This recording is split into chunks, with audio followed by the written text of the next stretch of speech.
The Tennessee legislature has made no secret the last several years that they're not big fans of public schools or public school teachers or the kids that go to public schools. And this legislative session is no different. There's a couple dozen bills that put burdens on those schools and don't do anything to help them at all, don't do anything to help any kids. It just fulfills some weird agenda or meets the demands of the outside advocacy groups that pretty much run the show up there. But hey, that's politics. But I want to talk about one in particular. Senate Bill 2055, it has a sister bill in the House.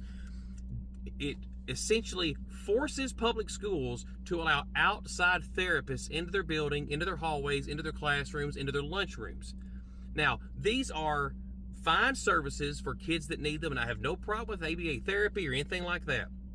But we have a process in this country under federal law to determine what services a student needs. The IEP team, under federal mandate, IDEA, decides what services a child should get to access their curriculum. So what this bill essentially does is it takes away that entire say that the IEP team has, and it lets an outside provider decide what should happen in that child's school day.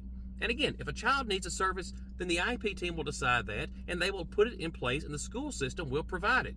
But what's happened is insurance is now paying for a few dozen hours a week of ABA therapy, and so now these advocacy groups are getting a hold of this, and they want your kid to have somebody in that room with them all the time. So you think about this. Even if your child's not going to get therapy, they could very easily have somebody who doesn't work for the school system, is not accountable to the principal in that building or the administrator or you or the Board of Education, and they're going to be sitting there dictating what happens in that classroom.